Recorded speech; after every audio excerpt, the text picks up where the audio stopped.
to my YouTube channel. ඔන්න අද ඔයාලට මම අරගෙන ආවේ විශේෂ වීඩියෝ එකක් ගැන. ඔයාලා හැමෝම දන්නවනේ පොල් ගහ කියලා කියන්නේ අපිට කොච්චර වටින ශාකයක්ද කියලා. අපි පොල් ගහ ගත්තොත් ඒකේ හැම කොටසක්ම අපි ප්‍රයෝජනට ගන්නවා. ඒකෙන් කිසිදු කොටසක් අපි අපතේ යවන්නේ නැහැ. ඔයාලා දැනන් ඉඳියද පොල් එල්ලෙන් අපිට මුදල් හම්බ කරන්න පුළුවන් කියලා. අද මේ වීඩියෝ එකෙන් ඔයාලත් එක්ක මම බෙදා ගන්න හදන්නේ කොහොමද මේ පොල් එල්ල පාවිච්චි කරලා සාර්ථක ව්‍යාපාරයක් කරගෙන යන්නේ, කොහොමද ඒකෙන් හොඳ ආදායමක් අපි ලබා ගන්න කියලා. එහෙනම් එන්න යන්න මාත් එක්ක.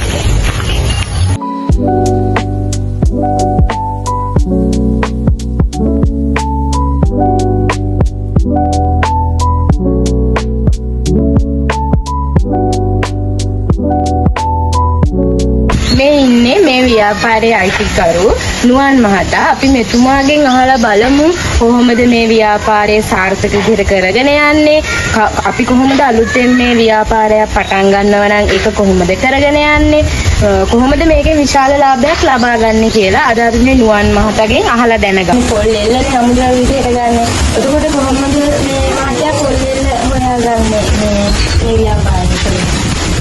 सामान्य महापरिमाण पल करने का पल एलाइन तमल दिगाने दामे हमारे का सिग्नल होतीना जिला के बांग सामान्य बुलंगान के सेवागी पवाने तो वेग करेगा वेग कैसी लेना बाकी आता है ඔදකොට හැම පොල් එල්ලක් මෙහෙම කරන්න ඕනද? ඔව් පැසිලේට දාන්න පුළුවන් ගානට ඔක්කොම ටික මෙයා කරගන්න ඕනේ. කුඩා කැබලි වලට පොල් එල්ල ඉරුවට පස්සේ ඊට පස්සේ මොකද කරන්නේ? අපි මේ පොල් කෑලි මේ විදිහට සතුට දා ගන්න ඕන. සතුට දාගත්ත පස්සේ මැෂින් එකේ කුඩා කැබලි වලට වෙන් කරගන්න එක තමයි කරගන්නේ. දැන් ඔය කපන ඒවට සයිස් එකක් තියෙනවද දැක්කේ? ඔව් මේවා ඇවිල්ලා M සයිස් එක. තව සයිස් වර්ග කීපයක් තියෙනවා 7C 10C ඒ වගේ තියෙනවා.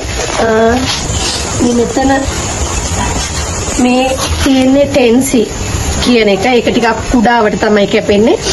මේක සයිස් එක ලොකුයි M එකේ. ඔතකොට ওই දෙකෙන් ලාභදායක මොකද්ද? 10C කරන එකද නැත්නම් අනිත් එක?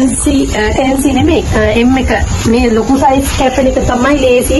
මොකද මේ වගේ මේ කැලිත් ලොකුයි බර හිටිනවා.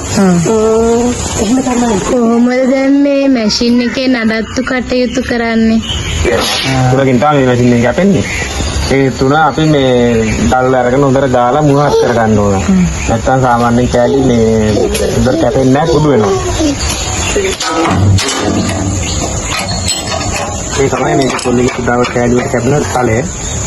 මේකෙන් තමයි මේකේ සයිස් එක අපි කපාගන්නේ. දැන් අර මේ විදිහට කැපිලි කැපුවට පස්සේ ඊට පස්සේ මොකද කරන්නේ? මැෂින් එකෙන් අයින් වෙන කෑලි මේ විදිහට අපි ගොඩක් විදිහට ගහ ගන්නවා. ගහලා ඉවර වෙලා මේ හොදනවා. වොෂ් කරනවා. වතුර කොහොමද 3-4 පාරක් විතර වගේ අල්ලලා හොඳට හොදන්න ඕනේ. මේක දින ඇසිඩ් ගතිය යන්න. අතරින් හොදලා කියන කෑලි මේ වගේ කොන්ක්‍රීට් එකකට දාලා තමයි වේලන්නේ. මේවා හොඳින් වේලුණාට පස්සේ හොඳටම මේවා තියෙන තෙතමනේ යන්න හොඳට සදාවුන් වේලන්න ඕන. අඩුතරම දවස් 2-3ක්වත් වේලන්න ඕන. ඒ කරලා මේවා ඉතින් උරවලට පුරව ගන්න තමයි කරන්නේ. දැන් අපි අවුවේදී ඉතින් වේල ගන්න ඒවා ටික මේ විදිහට අපි උරවලට දාලා රබඩා කර ගන්නවා. රබඩා කරගෙන ඉල්ලා මෙතන මේ ඊට පස්සේ තමයි මේ ටික ලොරි එනවා අපේ. ඒ ටිකට විදිහට ඉල්ලා ආයතන වලට යවනවා අපි. සාමාන්‍ය මේකේ වේල වල ඒකට ප්‍රමාණයක් තියෙනවා බලන්න. අපි සාමාන්‍ය 20න් අඩු තමයි තියෙන්නේ ප්‍රමාණය.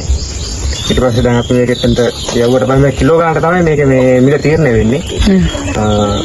ඊට පස්සේ තමයි ඉතින් මේක අර ලාභයක් කියලා දෙන ඉතින් තමන් දැනගන්නවා තමන්ගේ මහන්සිය ප්‍රමාණය තමයි ඉතින් මේකේ ලාභය එන්නේ. මහන්සි වුණොත් තමයි වැඩිපුර ලාභයක් අපිට ගන්න පුළුවන් නේ.